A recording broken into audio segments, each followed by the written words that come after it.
Oh, hello. Oh, we're so colorful. You're really colorful, Look at actually. you, but you too. God, like we don't even, you'd think we planned this, but we do No, this all the we, time. We're both wearing like a similar style of sweatshirt. yes, And total same pattern, pretty much. Well, you have a oh, raglan it's sleeve. so strange. Is I that what this is know. called? The Yeah, the seam? Oh, okay. yeah, Interesting. I Well, know. welcome To to getting another, juicy. thank you. Rachel and I finish each other's, okay, not always. Whoops, I just went someplace else, obviously there. Hey, that was perfect timing. It sure sums Oh us up. my. Oh my, oh my. So before we get too far off where we're supposed to be headed in this episode, I will let everybody know who our guests are today. And I'm saying Yes. because actually I don't recall the last time we did have two guests with I guess the last Brigel and time. Brigel. Yes. And what I meant to say is that I feel like they're also both going to be coming in from different cities. Okay.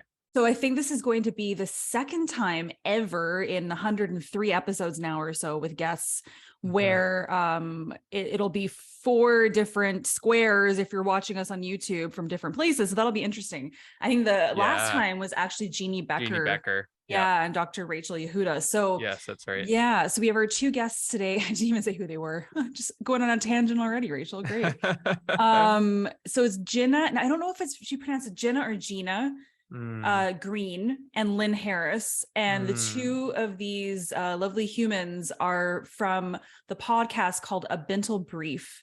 And A Bintel Brief is a Jewish advice column, essentially advice podcast that is a part of the Forward, which it's interesting because us being Canadian, I was not aware of how long the Forward's been around and what it actually is. I didn't know what it was.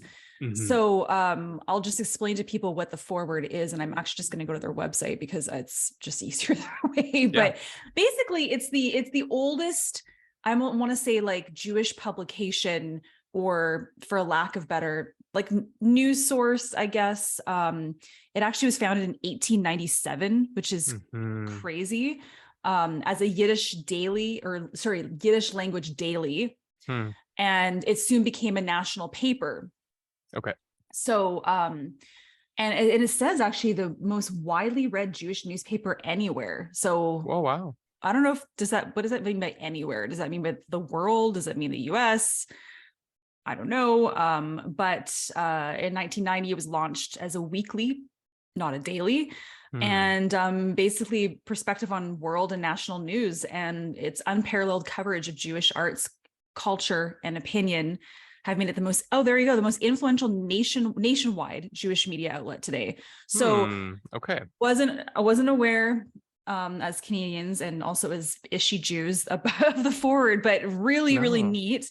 And so these two lovelies, the podcast of Bintel Brief is a part of the Forward's repertoire, and we get to meet these two people. And I don't know, we're going to have some introductions to the both of them, but I know they both are very much in the Jewish community in their respective areas where they live. I think they're from different places. We'll find out. I believe Lynn is more on, I think she's even a comedian. She has her own.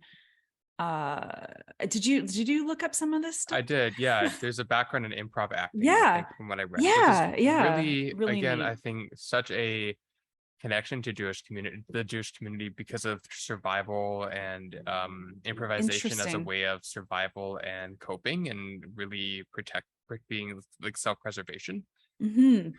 I'm just pulling that out of my ass, but I actually think that there's actually a lot of truth to that statement nonetheless. So I'm curious to kind of engage a conversation about the power of improvisation as a skill set, but then also tying that into an art form, if our Jewish history has anything to do with that, and being a natural born improvisationalist.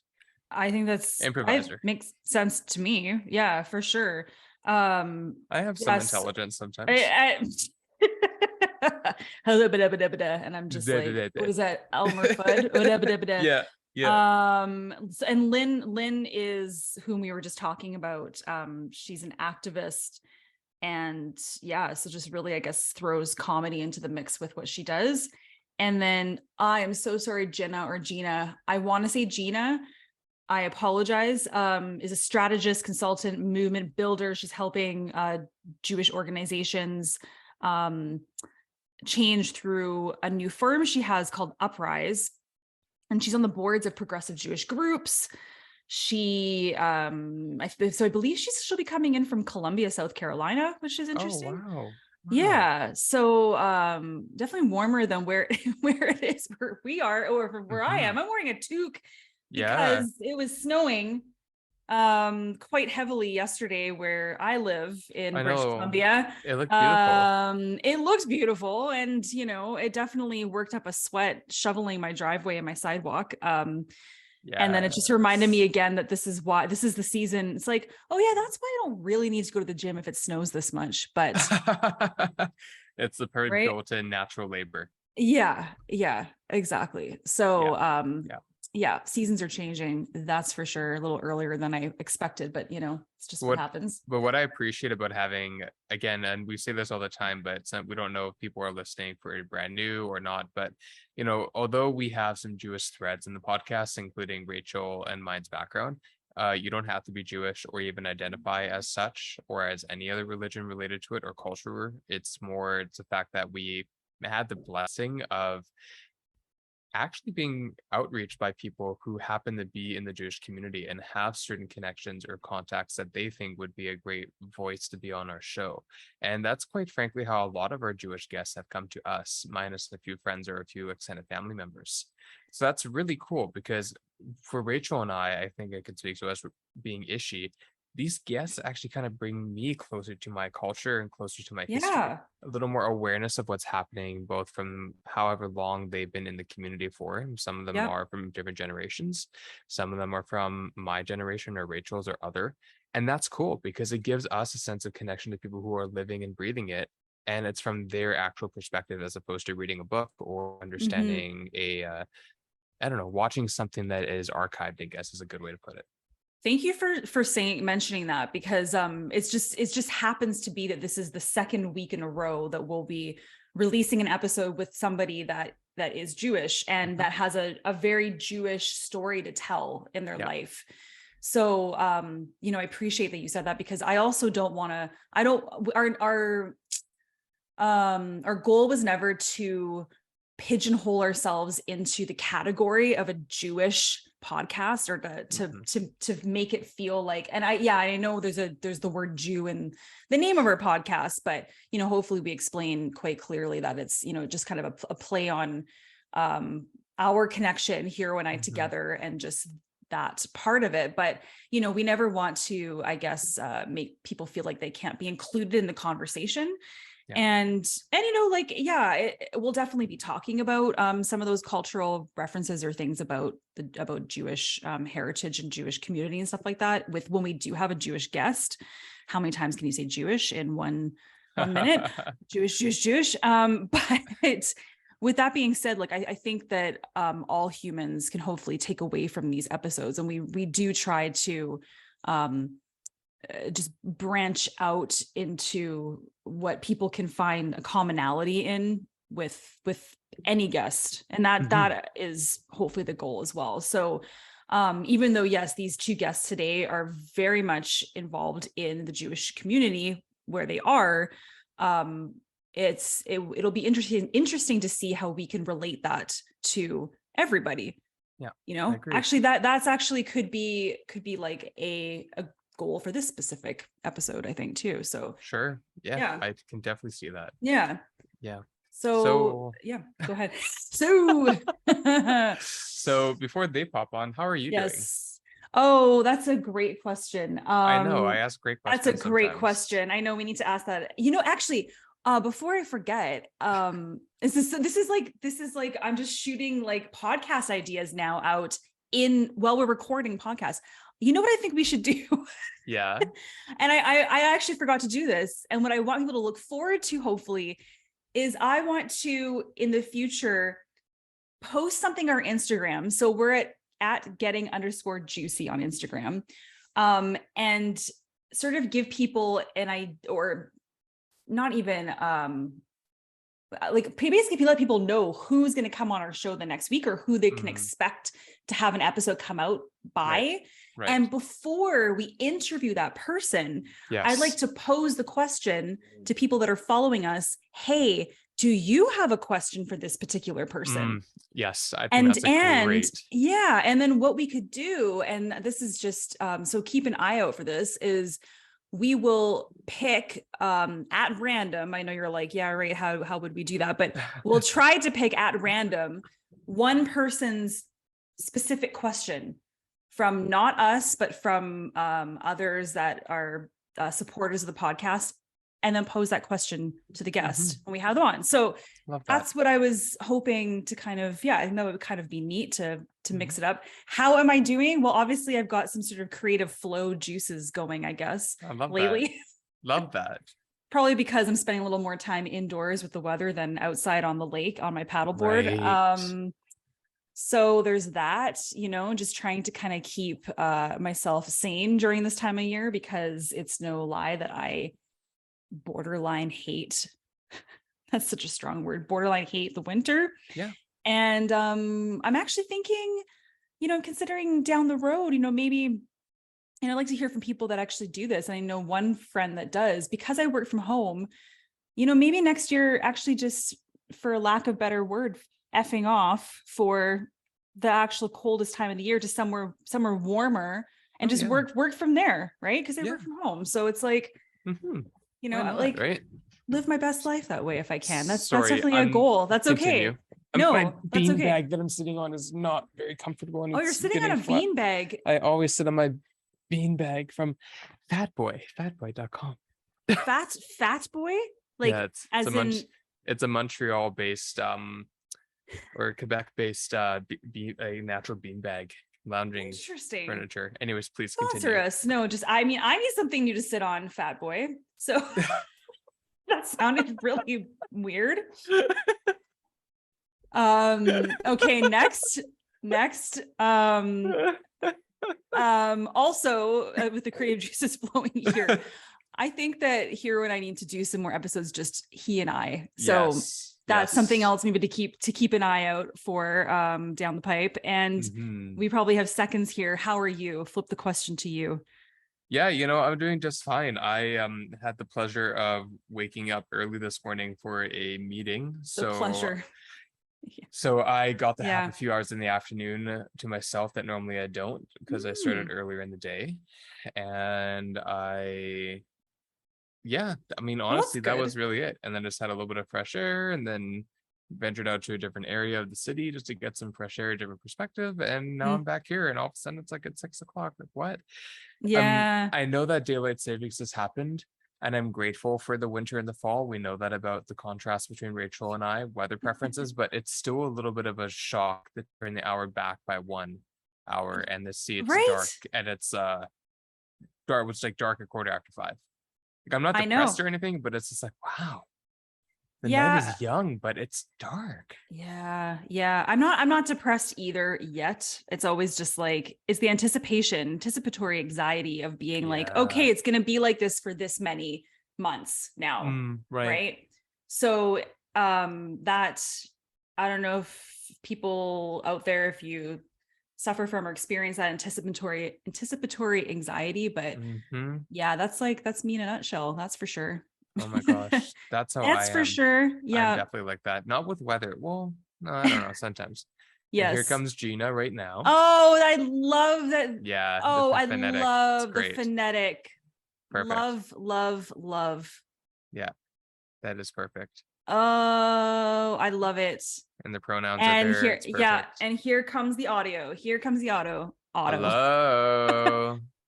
Hello. Hello. How are we? Good evening. We can hear you, but not see your beautiful face. Hey! Wow. That was such a great welcome. Oh, thank you. We pride ourselves really on nice. throwing you That into the was party. really nice. Awesome. Of course. Good to be Come on here. in. Yeah. How's it going tonight? Be honest. There are a lot of feelings, a lot of emotions. Yeah. Can imagine.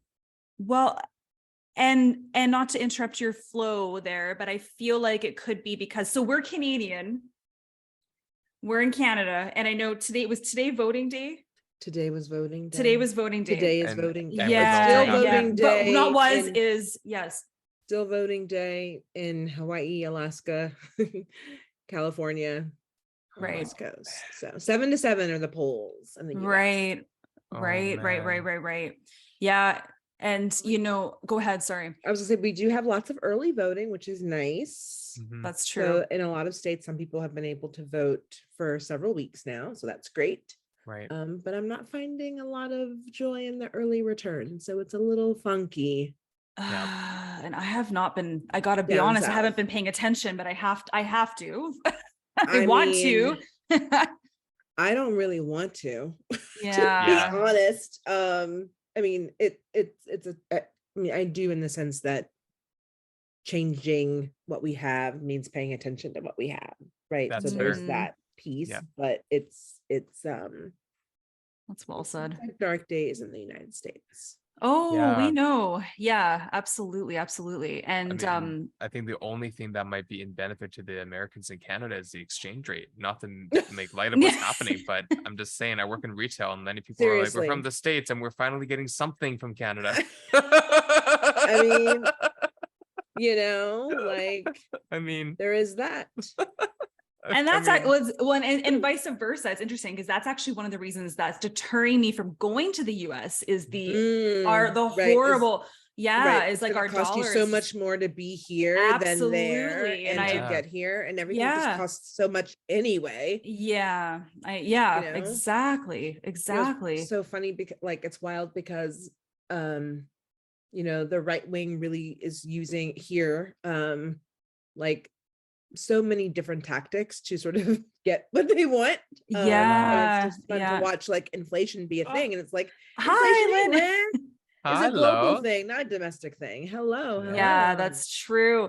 Okay, so Lynn's coming from her closet. Is that right? I'm literally in the So I just kind of, I was listening to something and then she's like, I come do my episodes from the closet or something. Oh my gosh, look at, you got your robe. Wow. Okay. This is my husband's closet. My closet is neat. And prove it, Lynn. Prove it. Okay, you want to see my closet? Yes. Oh my God, yes. We're recording. I live. FYI, we're recording right now. Everything goes on YouTube. So just by the way, whatever you don't want to show, any weird vibrating things or I don't know, whatever's there. So, okay. This is the boot collection. Who keeps their vibrator in the closet? That's a good point. Yeah, exactly. That is okay. Okay, Lynn. And then that here's is neat. Shoes. Okay. Really neat. Wow. Oh, love. I'm living. Wow. Oh my gosh. Wait, let me get the earrings. There's earrings. Oh my God. That's what I need. I need that. And then the purse hooks. The purse hooks. Purse hooks. There's more purses here. Oh my God. Just open up a consignment shop already. I know. But the thing is, I don't fit there. And I'm sorry, viewers of YouTube, that I'm completely not camera ready. But it's 9:00. This is how we roll. So hey, it's perfect. Hey, look, I'm wearing a toque because it was snowing where I am all day yesterday, and I did some shoveling and blah blah blah. And I just want to be cozy. You call that a toque? Snowing? Yeah, we call them toques in Canada versus a beanie. Oh yeah, sorry. Yeah, that's I just learned a new word. Yeah. How do you spell that? TOQUE. And I don't know if there is an accent on the E or not. Got it. Now it makes sense. Got it. Okay. Yeah. I love this is happening already. This is it's great. Such a You're great welcome. Flow. Background. Yes. And let's see. And now, oh no, that's different. Okay. Oh my gosh. I just washed my face. Lynn and I are ready for bed. Lynn actually put on a real shirt. But you too. No, I didn't. Thank you. Wait, that's not a real shirt? No, I threw on on an adorable vintage sweater from my closet over a really nice wear. I love it. Oh, we should, you know what? Love. I would love to. We should record just wearing pajamas, just a Oh cozy my night God. of like. I can do it on, I can do it Pajama from night. bed. You This do it is- from bed like our first episode. I Yep. love that. I love that. So I put a cute vintage sweater over a pajama top, and I'm definitely wearing sweats. Love. and nobody Love. know, but you know, and well, just before you two hopped on, we were teasing because Hero was like, "Oh, I'm sorry, I'm just kind of moving around and I'm sitting on my beanbag chair," and so you know, we like I never knew he sat on a beanbag chair. It's just like we don't know what's happening from here Wow. down. See it? Okay. Oh no, that's just my crotch. Never No, mind. it's just your crotch. Yeah. Well, there. Already on a great That's- note here. That's Um, juicy. That's what we do. It We get is. juicy. That is what we do. Exactly. That's Thank great. you both for making it, because I know we tried a couple of times, so I really Yes, appreciate it. And with yes. the time Time difference. So okay, so first of all, welcome Ginna, right? Correct. Thank Yes, you. thank And I you. know before when I said before you popped on, I was like, I don't want to butcher it. Is it Ginna? Is it Ginna? But I think it's Ginna. And welcome Lynn. And I was just saying both. Charday. Sorry. No, I'm sorry. I was like, your name is pronounced Lynn. What is it? No, just No, kidding. Charday. I was joking. And both of you are the co-hosts of A Bintel Brief Podcast, which I want to say, like, would you say like brought to you by the Forward or put on by, right? Yeah. Okay. Yeah. And Actually, Yeah. we're brought to you by Edward Blank, who makes A Bintel Brief possible, our sponsor. But we are okay. the Forward Bintel Okay. Brief Podcast. Oh, And just Okay. to ask very clearly, when you say Edward Blank, Blank is the last name, not just some Correct. It's just Wow. that we think he's amazing. He Oh, is okay. we got to meet him at our live event in New York, which is actually where we met for the first time. Oh, And I feel like Who met for the first time? where Lynn and I met. Oh for the my, first time. that's what I thought you Wow. in meant. person. In person. Wow. What, 2 Okay, months so- ago? Okay, that's what. Wait, you met 2 months ago? Yes, wasn't Wait, it? But we had like Wow. related to each other intensely for a long time before that. But okay. because of how because 2020 through 2022, it was the first time we'd met in person. Got it. So when did Wow. you first meet each other? Even like virtually, non in person. What was the first interaction for the two of you? Probably 2021. Early spring 2021. Okay. Wow. Fantastic. Before we get too deep into these things, I just want people to know what is a Bintel Brief. And the other thing is, because actually Hero made a good point just before we both popped on. We're both very ishy Jews. Okay, we're very ishy. I like, meaning like I never even had a bat mitzvah until I went to Israel with Birthright, which I think is in the US too. Yes. So my sister and I went, and I had like a, whatever makeshift like bat mitzvah at the top of some, I don't know, mountain. This is a long time ago, on top of some hill or something like that. So, but my point is that even though we're called Getting Juicy, most of our guests actually aren't even Jewish, believe it or not. So we're more, yeah. So I just kind of like, I guess what I'm getting at is maybe explain, what does Bintel mean? Yeah, that's a great And- way to start. Yeah, and just kind of maybe explaining what that is and what the forward is. I did a little bit of that before, but in your own words, perhaps. Sure. Should we Yeah. explain the Forward or Bintel Brief first, Lynn? What do you think? Yeah. It doesn't really matter. I guess they're both iconic. Yeah. Great I'll answer. I'll take a Bintel Brief. You could take the Forward. I don't know. Bintel. So no, I guess it makes sense to do it the other way, right? I think so. So go Forward, I'll go Bintel. Okay. I love it.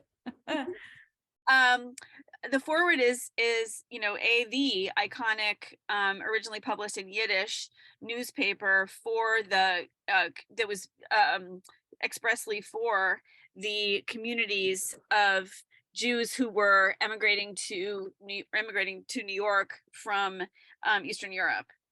And so it still is published in part in Yiddish, but it used to be the Yiddish paper. And as part of that, evolved what was then eventually called a Bintel Brief. Over to you, Ginna. which is a Bintel is Yiddish for a bundle of letters. And A Bintel Brief started out in the forward a few years after the forward's founding, Vorwärts in Yiddish, and was essentially the advice address for this new immigrant Jewish community. And they would answer questions from around the community about all sorts of things. As you can imagine, a lot of it had to do with, how to live in this new world. What am I doing? What's going on? How do I sort of move through this world? And so that was A Bintel Brief back then, and we made it into a podcast. Okay. To bring it into the modern era. So now we answer questions from all around and deliver advice via audio, which is wild. I can't imagine them being able to think about A Bintel Brief being a podcast. Right? That could not have crossed their minds. Right. Yeah. It was an institution. It was I realized there's a cat on me, by the way. I know. It's a great scarf. It's okay. It's a great scarf. Cat. If the cat puts the computer to sleep, don't blame me. Like I'm sick of Zoom. Burp. Right. Cat nap. That's a total cat thing to do. Isn't it? Oh my gosh. Yes. It's like I own you for humans. Exactly. Google Meets. But the column has always been a real institution, the kind of thing that these Eastern European immigrant families would like read around the kitchen table, and like read and discuss and opine. Hi, cat.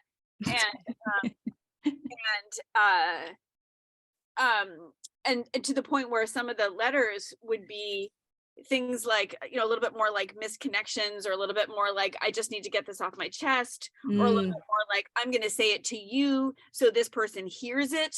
Yep. Because they knew that it was this, that it was going to resonate and be heard in this community, whatever it was. Right. So to the point where I always think like, how did everyone not know who was writing the letters? Like, it wasn't that small a community, but it was a very big community, but it was a community where you kind of feel like everyone knew each other. Right. So, she's the one with the watch and the dessert and the whole thing. Anyway. Oh my gosh. Well, and now, I mean, it must be, I'm just putting words in your mouth, baby, but it's like, do you get people calling in from, it's wider now, right? Like your reach is wider because of the podcast and all those kinds of things. Yeah. So did it go from like just maybe being quite centralized to, because the forward is based in New York, right? Right. Yeah. So back then it was it was hyper local in the way that things had hyper local. And here's this is what's happening here. What a cutie. Those who are listening, there is a cat between I'm scrunched in a closet. I look fantastic from the neck up. In my husband's frightful closet with a restless cat sitting between me and my laptop that is balanced on my sweatpant covered knees. Anyway, so it was hyper local, and it was a very physical community space, right? On East Broadway. And well, actually, no, it depends on when it moved around. Which era, right? Yeah. Okay. And so that's where you went to get, as it turned out, that's where they gave out polio vaccines, or that's where you could pick up your mail, or that's where wow. To be like, hey, anyone know about the, it was very much like a listserv in real life, Yeah. Right. Things and got things and traded things and gathered, Yeah. So the advice was part of that. Now I forget what your original question was, but that was the. Oh no, just like geographically, I guess I was just wondering. Yeah. Right. So it was very physically a community, but then, obviously, as things changed, the paper itself in more recent years, obviously wound up online, and so did the column. And then obviously had a whole different kind of reach. Yeah.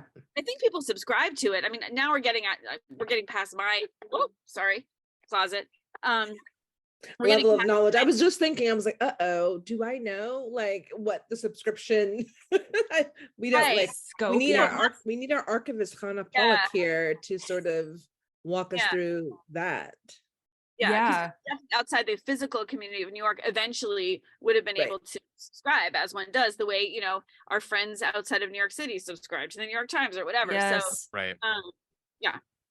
Yeah. Oh my gosh. I can only imagine. Yeah, sorry, go ahead. No, I was just gonna say, and you had mentioned, Rachel, that like with the podcast, our reach has broadened. And I think, I mean, if you think about how the Jewish community has broadened and deepened as well, you know, there are so many Jewish communities and Jewish people who aren't in that concentrated area where so many at one time, you know, over a period of time were coming to the United States. So it's like we grew and we've grown.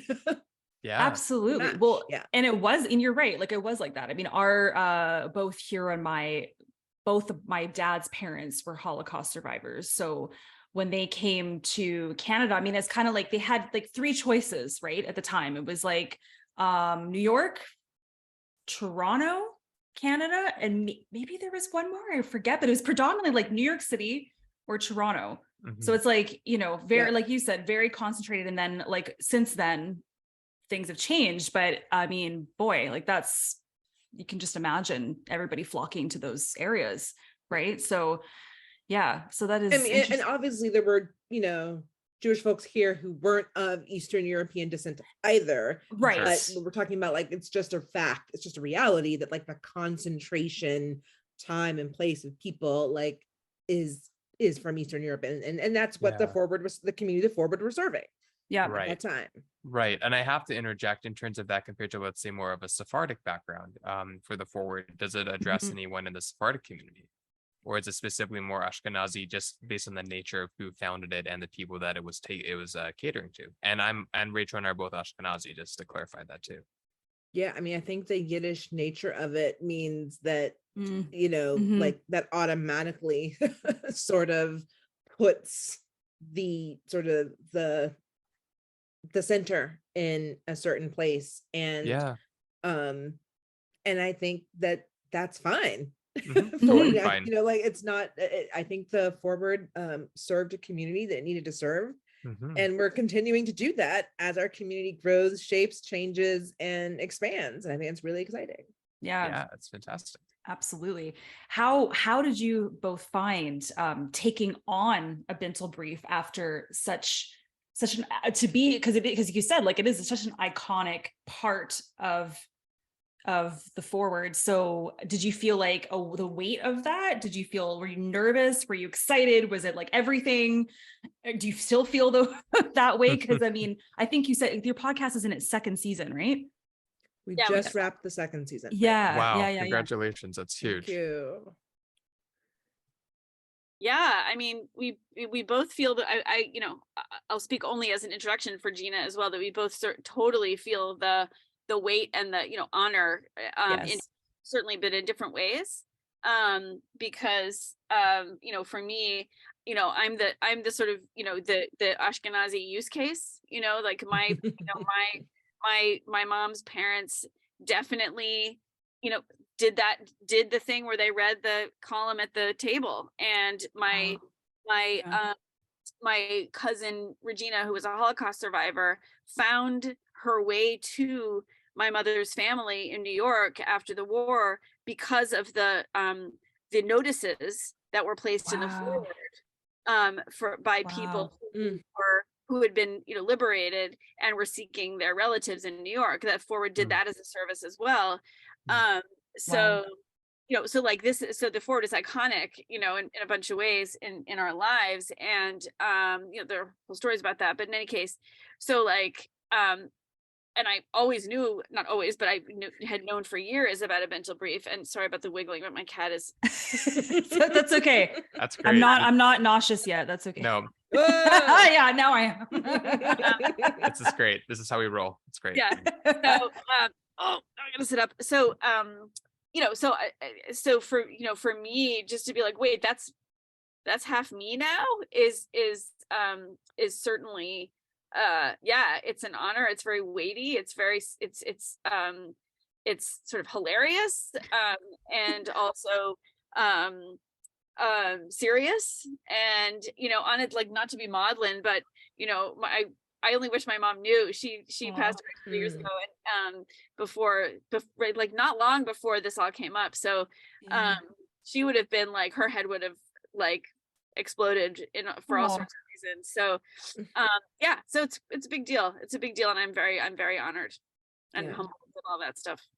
Fantastic. And so in terms of, I mean, being fellow podcasters, how would you say in terms of, other than the obvious, like, getting used to getting the project started and then starting the podcast and the progression through these 2 seasons that you've now wrapped, what would you say are some of the things that you learned from either in your own doing or producing the podcast, but then also maybe any guests or discussions that you've taken away?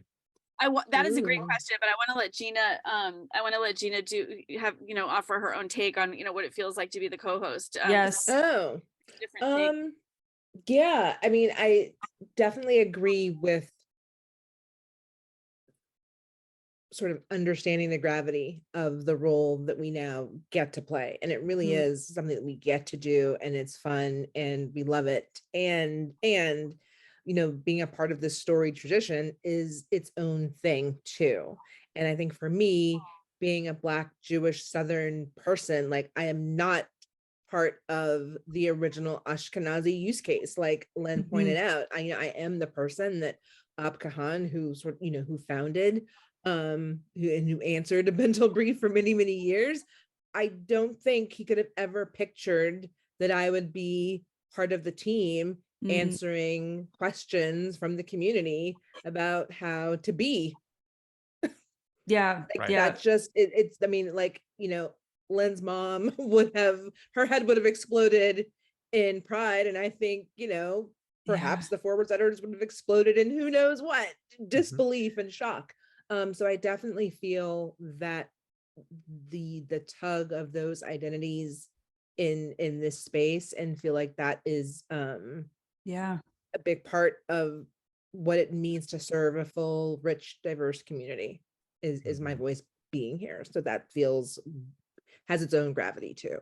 I was just gonna say, like, because you in that sense, it's kind of like you feel that you have this responsibility to a totally different community maybe than Lynn, and perhaps like how does that, I mean, it's pretty amazing, but it also might have its own, like you said, take its own gravity or have its own sort of, I mean, distinct and also distinct and also like part of as well at the same time. Like it is, and also it's a both and situation, and also a community that isn't part of a community of readerships, of natural readers of and readers of the forward, the Jewish community. So there's like this sort of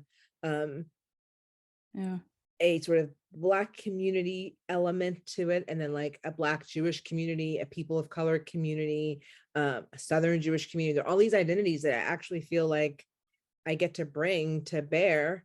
Lynn also talks about, like, when it comes to representation, just liberal Jews, and how we don't get to see, Lynn, like, this is one, like, Lynn, I mean, like, she's always saying, hey, we don't get to see just Jews being Jews and doing Jewy things without a Strymel and Payas, right? Like, we get this one particular like, if you're Jewish, you've got to be Orthodox and look that traditional part, and most of us don't look like that. And stuff like that. Absolutely. Mass images.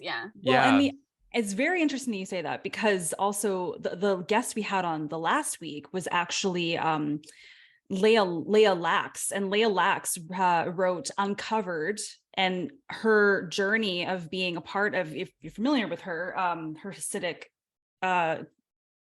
journey for 30 years in that community. And with that also being said, how we're still kind of that is still kind of what we're seeing with, like, even, and I'm glad, don't get me wrong, I'm glad this is all coming to light, and this is great, but like Unorthodox on Netflix, like, people are still seeing that maybe that's what Jewish is, or what it looks like, so, and I'm not saying, like, yes, I love that this is all, like I said, coming to light, and we need to learn about these things and people's journeys and how they've risen above and beyond, or however you want to say it, but very, very interesting.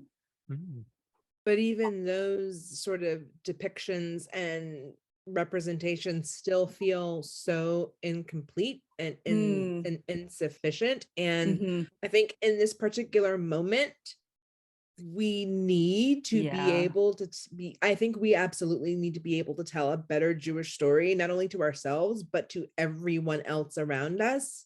That's true. So it feels really live, like what we say about ourselves to the rest of the world.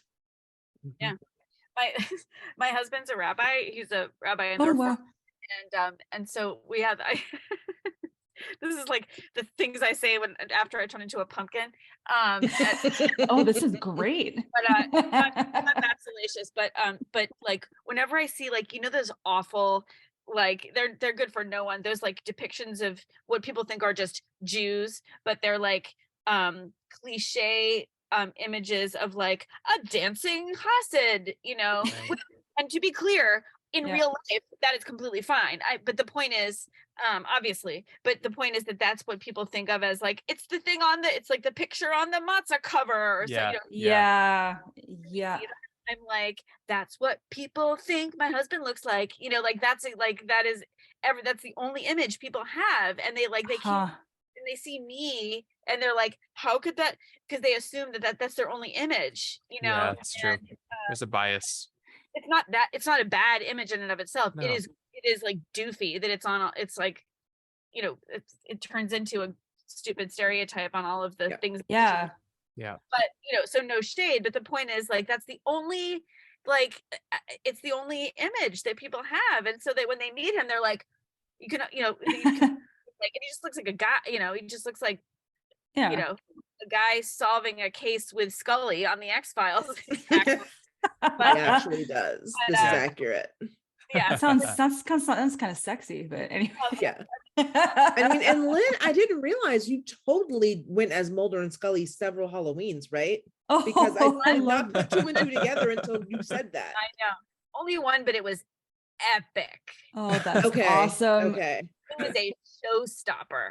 Yeah. I believe it. I totally believe it. Made like laminated badges and the whole thing. And then Amber was dressed as like a goofy alien, like the kind of alien that I'm the kind of like goofy alien stereotype that I'm sure like pisses off aliens, like like that, like with the big head and the silver. And so then we did a whole like, then we teamed up with that guy and like walked around the neighborhood as if we just captured this like big headed alien, and it was that's amazing. That's awesome. That's how you scared the trick-or-treaters. Yeah. Oh, that's a different thing, but this is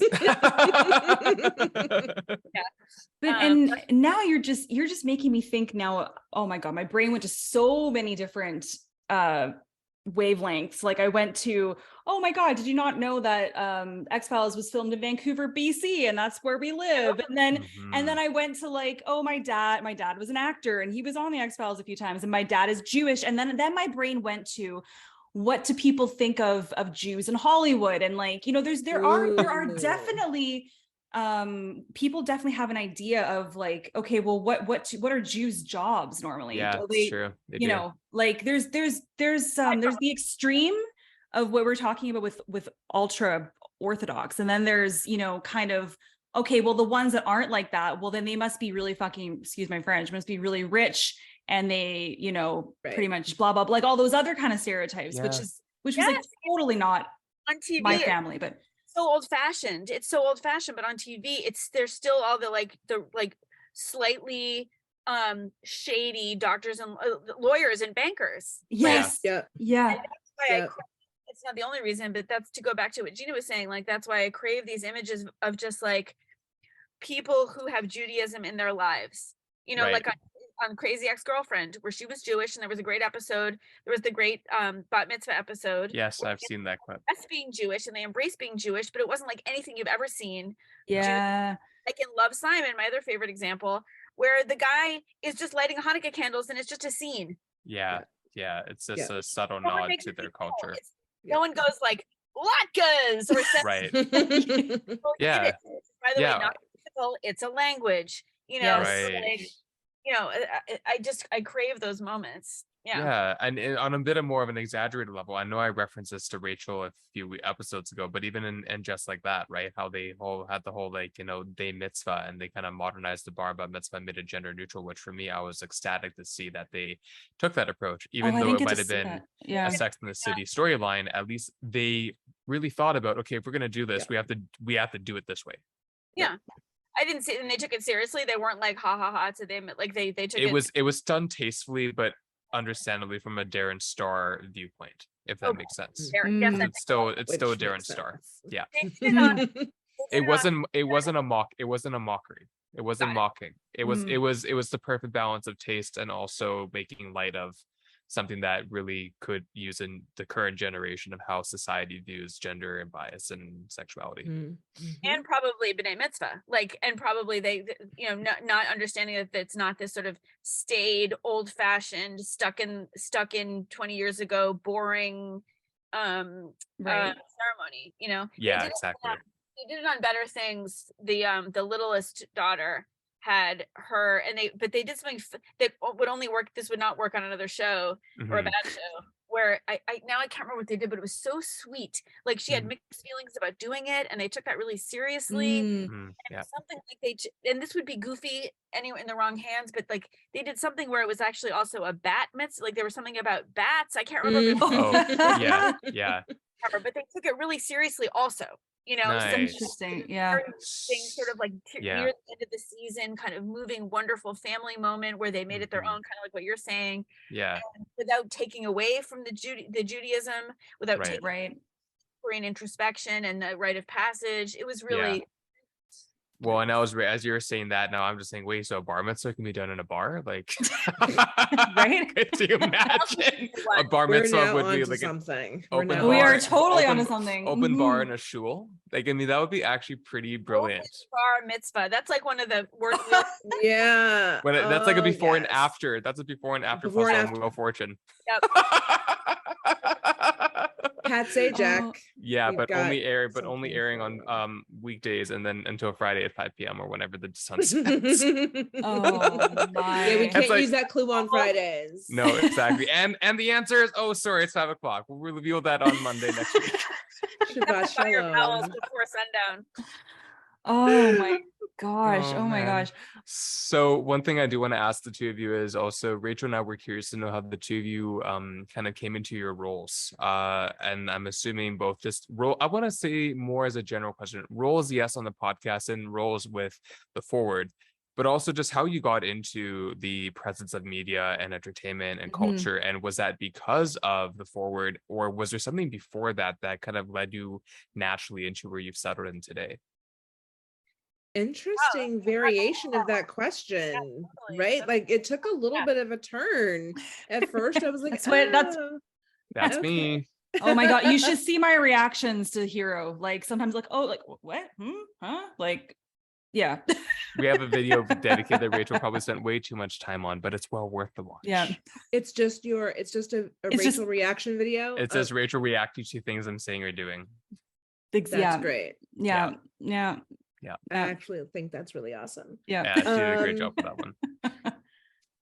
Okay, so how we got to A Bintel Brief specifically, I mean, it's an interesting little story because I tell it a little bit differently than Lynn because I'm a different person for one, but also when the Forward editor-in-chief, Jody Rudorin, what came to the Forward in that role, she knew immediately that she wanted to do a podcast that was really going to sort of move the Forward's long story tradition content to a new platform and to a new era. So she knew the podcast was something that she wanted. And it took a minute to sort of get it off the ground. And she did a little bit of poking around for people looking for folks, and she found Lynn. She knew Lynn, they go way back. And Lynn was like, Jody knew that she'd found a winner in Lynn.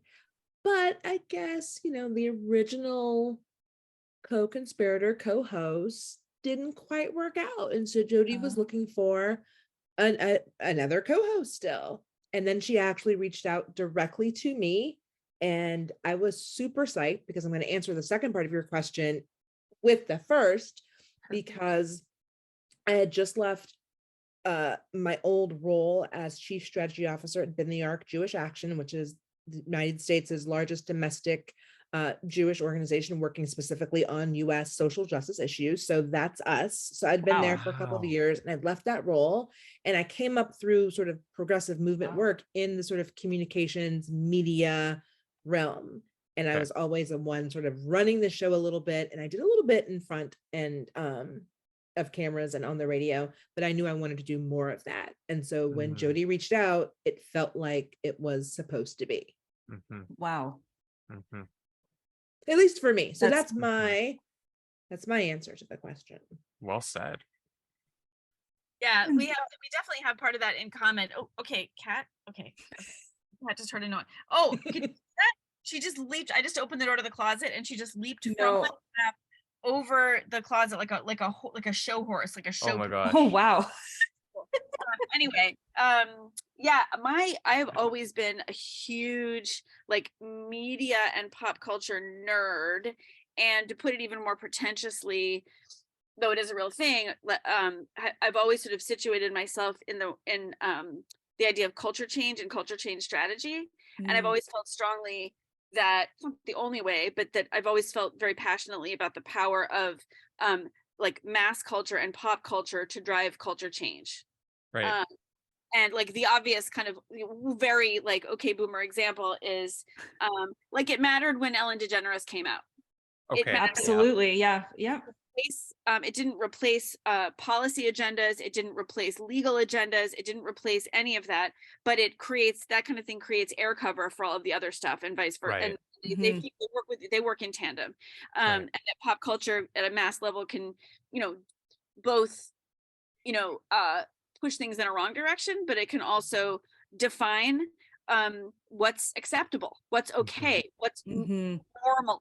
And so I was a journalist for a long time, and the example I'll give is that I wrote some for Salon and The Nation and stuff like that, but I did a lot of work in women's magazines, which first of all were way more feminist than anyone ever thought. And of course there were a lot of lipstick ads, but that's how they paid for the pages that glamour magazine of the 80s had a column about that tracked every single female senator and what she was doing for you. It was called "What Have They Done for Us Lately?"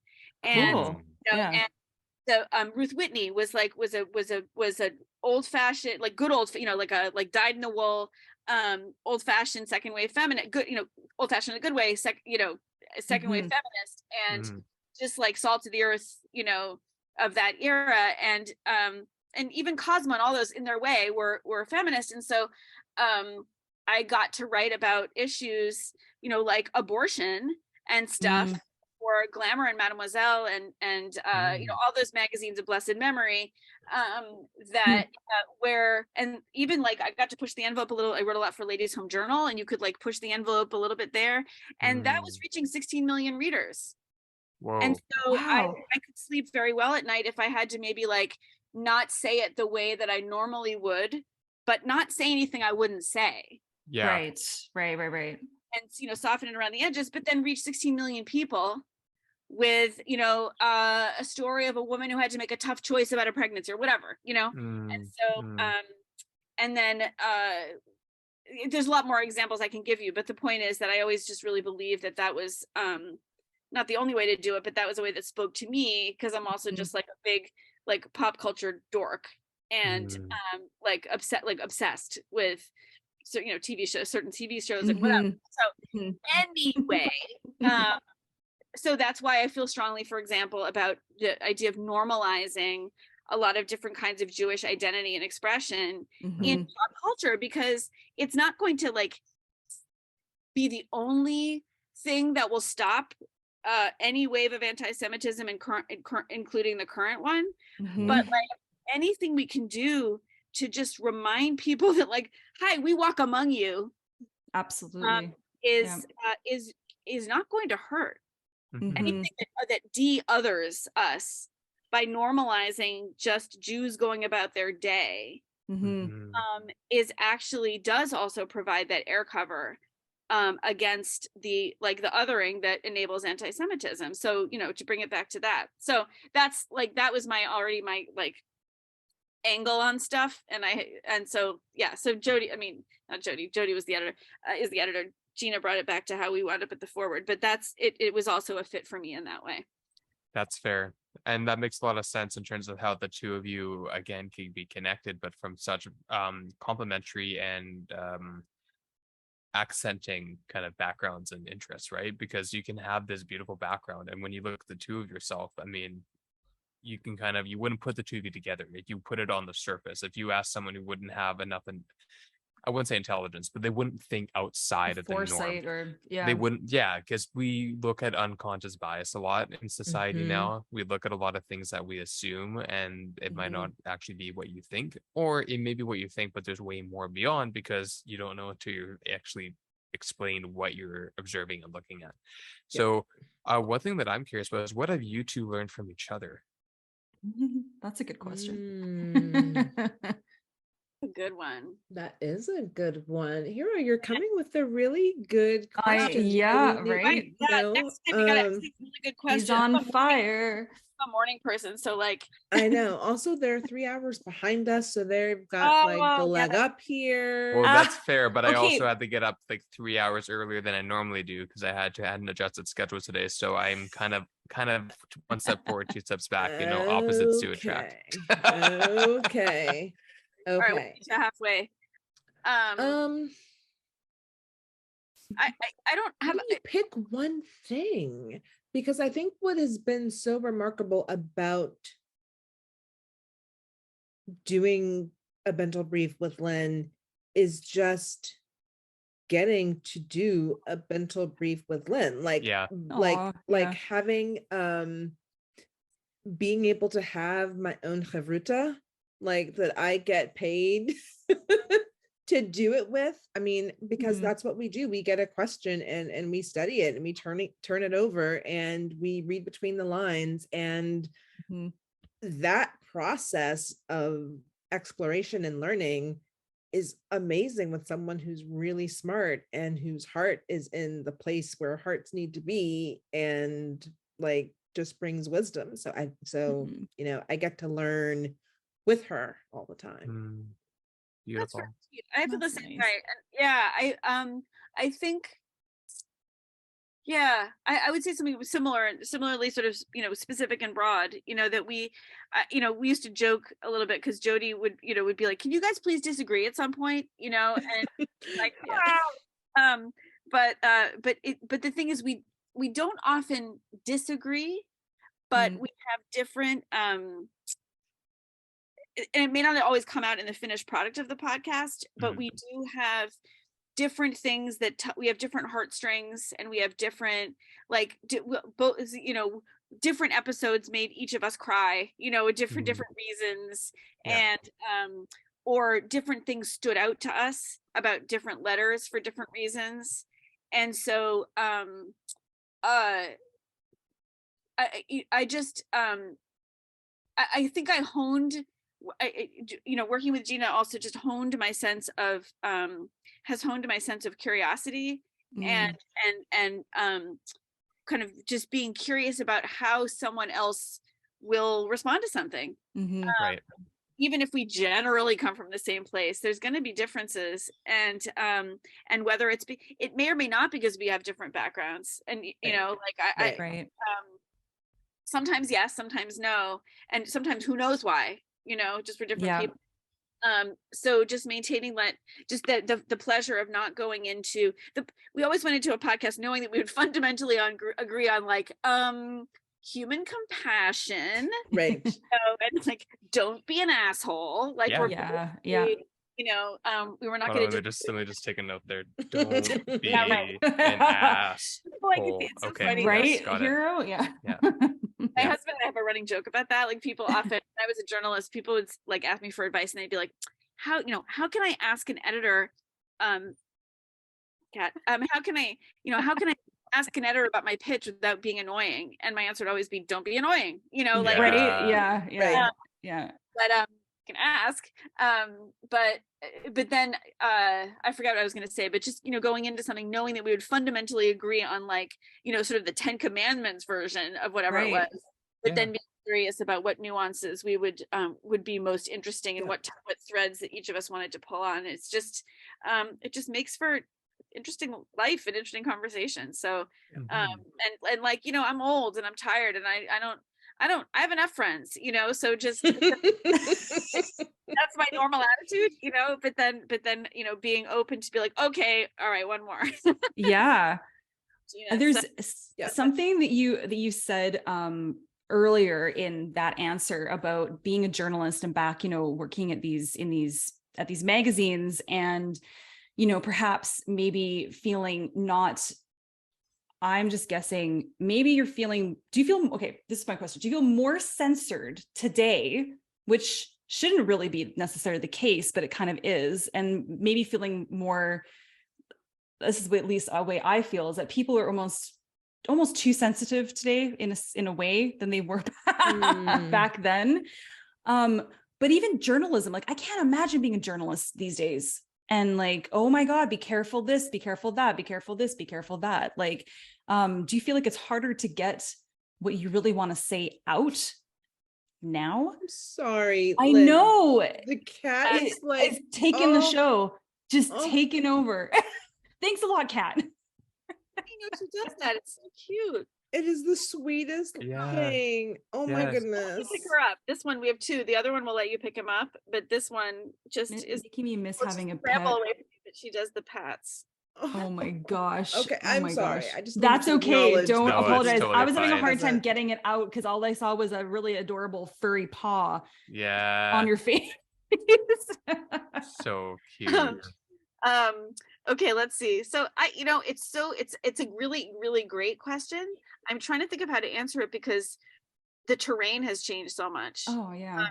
Because and also like those magazines, we did. I mean, obviously I was much freer with myself and my voice at Salon, right? Than I would be for when I wasn't, you know, it's there's a whole range of when you're being paid to say what you think versus when you're being paid to write for create more of a product, which by the way, there's nothing wrong with doing that. No. It's a skill and it's, I don't mean that one is more virtuous than another or one is more on a higher moral plane, you know, different skill sets. Different skill sets, exactly. And so I don't know. And so now, like, there were just fewer platforms then, and now, I mean, I honestly, the sort of shitty thing that popped into my head was just like, now I'm the only thing that, I don't know if this answers your question, but the only thing I was thinking is, I was wondering, do I say things differently about Judaism, or because everyone is freaking out, you know, like, because, you know, because I don't want to get any pushback, or because, you know, and I've never held back on like anything feminist, never held back on anything about racial justice or white supremacy, or never held back. And like, I find myself being a little bit like, you know, which is terrible. Right. Well, for example, like on Facebook, I mean, on like stupid Facebook. I don't mean although I actually, you know what, I don't pitch very much anymore because I'm just really not a journalist right now, but I probably would not be willing to put myself out there. Well, let me think for a second. I have written personal stuff about being Jewish. Like I wrote about why Zoom shivas are the best shivas, you know, and that's like a safe beat, you know? Yeah. That's because that's bad. I mean, that's because climate of a climate of like bullying at best and anti-Semitism and all that stuff. We're just being too tired to put myself out there on that stuff. So and it is exhausting because I'll just tell you that in my role at Bin the Arc, like that was like my digital security was a thing because it was not possible for me to separate out opinions on the moment and like my Jewishness, really, because that was what we did at Bin the Arc, as we mobilized Jews to be Jews and stand up for justice as Jews. And so that was a big piece of it. But I think Lynn is 100% right that like the conversational terrain is just so different and it's so extracting, and it requires like it's such a different era now, and so much is at stake when someone does wish to sort of be forward and talk about a difficult topic. And I think even within the Jewish community, like the Jewish community, listeners, I did the air quote things. It's not, it is, I lost my train of thought too. I think the terrain is so different. Yeah, and I'm still going to attribute this to It's COVID okay. brain, leftover COVID brain. It's okay. Yeah. Did you just get over COVID? No, but they say that like you've got 6 months of the brain fog. Oh yeah. If that's a symptom, yeah. then you've got 6 months of it. So I've still got a couple more months left to go on that. But just, I know what I was going to say. I was going to say that we in the Jewish community, air quotes still, but my hands are in my pockets now. Israel and Palestine, like that's like a topic. And you know, Hero, you asked a few moments ago, sort of mentioned favorite episodes, I think, in one of your power questions. And, you know, we did an episode toward the end of season 1 that was was answering a letter from a couple parents whose kids said, you know, came back from freshman year in college and from, you know, learning from friends, and were like, day camp, summer camp, day school, you guys lied to us about Israel. The parents were like, did we lie? What did we do? We want them to love Israel, but we know that's got problems. Like, what's going on? And that's a kind of an example of a question that is so hard to answer and discuss, because it's so polarizing and so challenging. And we actually need to be able to do those things and have those conversations. I love that one. I love that. I was so happy that we got that question. This goes back to that same question here, like that. I love that one because it was a little bit stealth for us, because we got to, like, we can't go 2 seasons of A Bintel Brief without talking about Israel on the one hand. Right. Yep. It's just like, how could you? On the other hand, we definitely should not talk about it. Like, like, which, you know, like 2-state solution, yes or no? Like, we're not gonna take on like the actual questions, right? Yeah. So the opportunity to address the Israel as a concept, and how our attitudes toward it are complicated and generational and blah blah blah, without actually taking a position on the political future of Israel, was a gift. Because there's no use, we don't have there's no reason for us to have a position on the political structure of Israel, right? There's no reason for it. So why we're not gonna it's silly, but like, it's silly for us not to say the word in 2 seasons, right? So this was such a great question, because it was so resonant, and so it so captured the I guess fallout of the other questions on the way we live, and the conversations that we have in our families, and the elephant in the room, you know, of like growing up planting trees in Israel, but on the other hand, not talking about all the justice issues the way that they need to be talked about, and how can you live with both at the same time, and to be able to address that without answering that question. The definitive, good point. And it was hard, because we had to sort of draw lines. We had to sort of circle around where the conversation was going to be and where it wasn't going to be. But it actually wasn't that hard. I mean, it was hard in the sense that it was naughty. It was not right. It wasn't hard to make that distinction. Right. That makes sense. And I love doing that one. Have you ever had backlash from something that you have said on the show and had to deal with that? Not a lot. I mean, not high intensity, but I mean, there are folks who were like, we disagree with your advice. Right. Here's what they should have done. Okay. Surprised, actually, because there's for every, I'm actually surprised. I'm actually, but like, and a little hurt. No, I'm it's like, there's always, I mean, I always, my favorite thing sometimes is to read when people are really upset about recipes. Oh, And like, you go on it's like occasionally I'll be reading the Times cooking thing. I'm a big cooking nerd, and I'll like, just for the hell of it, I'll like click on the comments, and then you see a few people saying like, I thought, I adjusted the salt a little bit, or I didn't have time, so I used oregano. And then you see it, then there's like a few people who are like, for the love of God, what are you thinking? Yeah. And that has strong feelings and a lot of time. So just by extension, Right. I'm like, well, if people have time to comment on, whether you start with dried chickpeas or canned and get so upset about it, although obviously you start with dried chickpeas, then why weren't people more upset about completely mundane things that we said? Right. But I guess, I don't know, maybe I don't know. But we did, there was always there was always someone saying something, but there wasn't one where we were like, okay, yeah. There was the one We Ginna gotta, with we didn't talk about what was it with heartbroken Bubby? Wasn't there was a chunk that we didn't address that we later addressed, because we did get feedback on that. What was it? They said it was a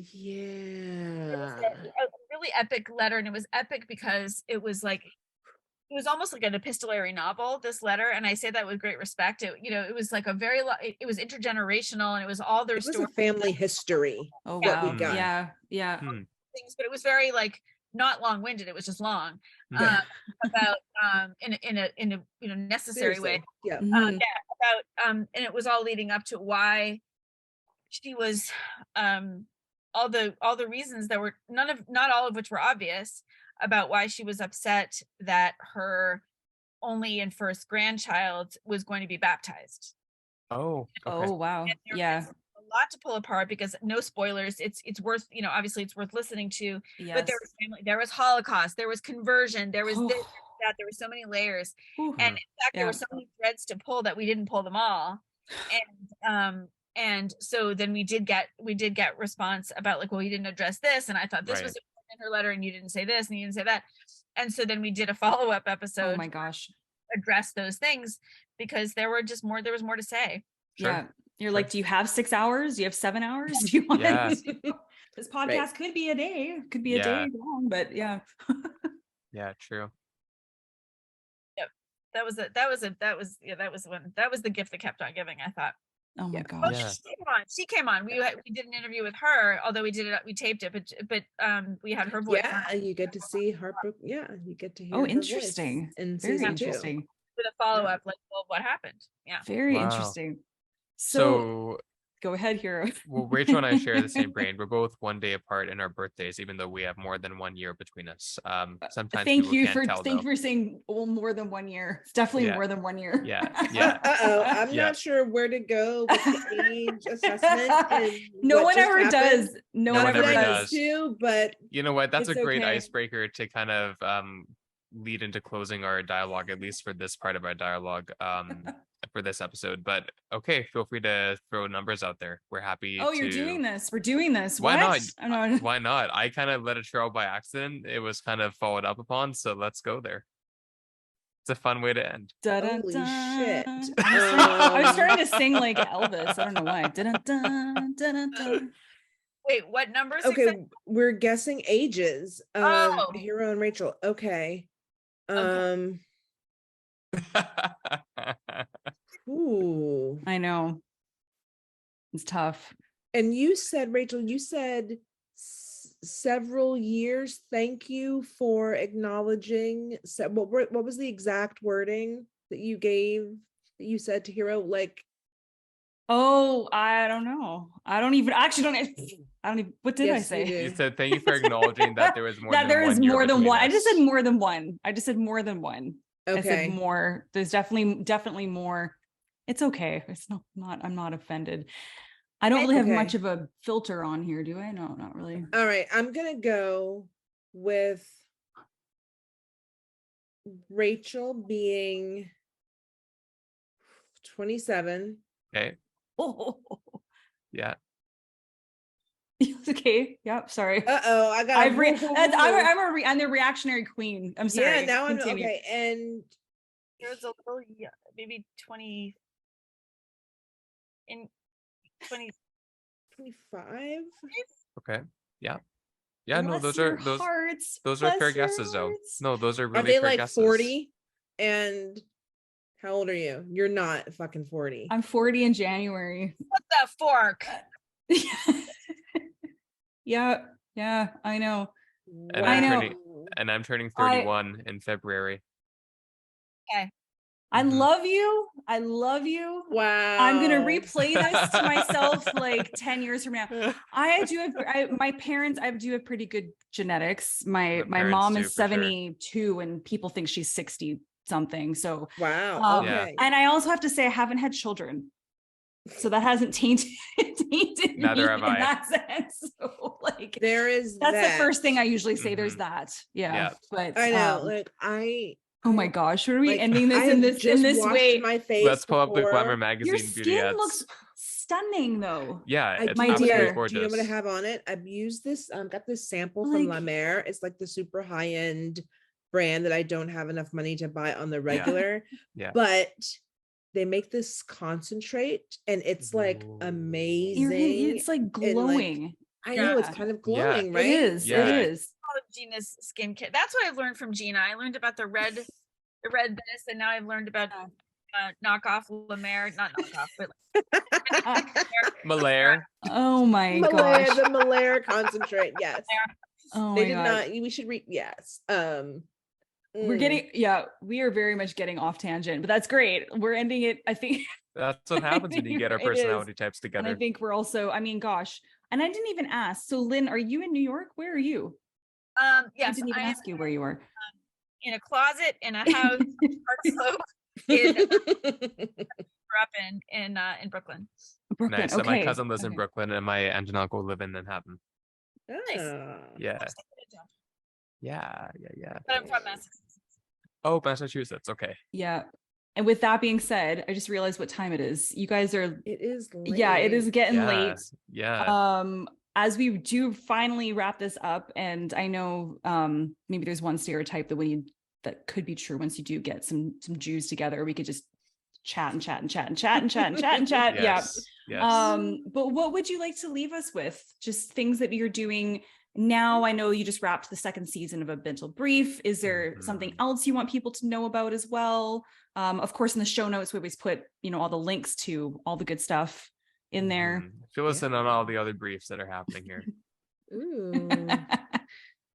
Well, by day, I founded and run Gold Comedy, which is the comedy school and creative network and content studio that centers women. So we're so cool. unleashing the power of funny women and non-binary folks. Yes. We have fun. We have Margaret Cho is dropping by our online space tomorrow. So like Ooh. Oh no. Oh no. No, Frozen. Oh my gosh. Oh At my that gosh. Margaret Cho. No. Oh, Margaret Chosen. that was too Oh my gosh. too We had perfect, but literally a Margaret Chosen moment. just gonna name drop Margaret Cho. I know. And then literally wow. drop off the call. Wow. Like, sorry, wow. this podcast became way too qualified. You are out. Right? Oh my goodness. Oh my gosh. Back. Oh my gosh. Well, and yourself, Gina. What do I want to leave you with? I don't have anything as fun to promote as That's Gold okay. Comedy like Lynn does, but I will say I will give a couple pieces of unsolicited advice. Oh yes. I am love a it. big pen, paper, stationery person, and I have found the only erasable color pen What? worth. I can't do because I've got Oh the wait, board wait. So wait, background. They're gel I was like, pens. stop there.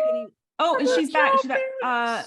It's called gel they're pens. called Parku. Okay. And they are amazing. They Oh. write beautifully. They erase. It's Are you sponsored erasable- by them? I am not sponsored, but I'm thinking about asking because the erasable pen of my youth had crappy ink and a crappy eraser, and this one erases using friction, not gum eraser. Oh, So Wow. the eraser don't get the is just crap. a piece of plastic Yeah. that mechanically is removing the ink. It's Whoa. phenomenal. It's Okay. like, so if you like to I do. write in ink in your calendars, Oh yes. these are for you. Yeah, that's Wonderful. Rachel for These sure. are for you. Yeah. And also, it rhymes with parkour, which is the name of the brand. A great television show, Netflix series, Extraordinary Attorney Woo. I love about Extraordinary a Attorney Korean Woo. attorney on the autism spectrum. Yeah, I'm on the autism spectrum. I love that show. Love it. I Love it. haven't heard of that. So great, Rach. You need to watch it. I'm a series It's junkie, really so I'm great. surprised. Okay, yeah, I'll have to watch that for sure. Mhm. And Lynn, I love that you just like name dropped and you dropped off the face of the Oh, earth. what happened? My computer just, I don't even think it was like, I get a warning that the battery was dying. It just went it's black, and Right. now it's so now I'm on my phone, but I'm out of the closet. Okay. Congratulations! Yes, mazel tov. Thanks for your support. Yes, where were we? Margaret telling Cho. us Oh, why yeah. and where Margaret Cho was dropping Yeah. in tomorrow. Oh, I was showing off that we have it's past our paywall, but we have comedy. One of the things we have is that comedy pros and celebrities come do Q&As with us every Wednesday. Oh, And so tomorrow we've got Margaret. So that'll be fun. that's so exciting. Enjoy that. Oh my And gosh. sometimes we have Wish comedians as well. So Do you ever get Howie Mandel? Shocker. Howie Mandel. they're with some exceptions, they're almost all women and non-binary folks. But Right. once in a while, there'll be a dude. Amazing. That's very cool. Love Yeah. it. Okay. This has been more than a pleasure. And Yeah. I'm not surprised how easy it was just to connect with you right off the bat. So thank you very much for It was very worthwhile for sure. thank Awesome. you so much. I can't wait to listen to your episodes. Oh my God. What is your cat's name? It's not just Cat. She found me. I moved and she found me. This is Valerie and the other one is Count, and they are Princess Bride references. Oh yes. Love it. His full Love it. name- Oh my God. What is the whole name? Von Rugen? Because he has 6 fingers, like the 6-fingered man. And that's Yep. Seen it in so long. Yeah. I love that. Valerie Oh is the actual first name of the Carol Kane character, Billy Crystal. Okay. Amazing. God, Every I time gotta you rewatch say that. Valerie's name, though, I just think of Amy Winehouse's Me too. I was rendition. just thinking Yeah, that. so that was The great. song. Yeah. Yeah. Valerie. Play that for her. Beautiful song. Oh my gosh, So- this whole episode could just be your cat. I swear to God. I know. Valerie. Such a cutie patootie. One day here when I need to go on a podcast adventure and go visit all the guests, the wonderful guests you have on the show, because we've actually never had an in-person guest. So that would be kind of Oh. cool. So Wow. one You can day do we'll, here. yeah. So yeah, one Come on day. down. Absolutely. Yeah. Well, we'll connect on Instagram or Facebook, TikTok, whatever media channels, and we can figure something out in the future for sure. Sounds Beautiful. good. We All love right. Sounds good. We You love two it. have the best of evenings. We wish you all the best in the results that will hopefully be in the favor we hope for it to be. Mm. And Thank thank you. you for shedding your knowledge and your wisdom about your experiences and your profession and your personal lives. And we're very grateful to have the connection with both of you tonight. Thank Thanks, you. Thanks, Absolutely. Rachel. Thank you. Thank you both. Thank you, Valerie. Bye, y'all. Bye. Take Good care. night. Good night. Bye. Thank you. You're welcome.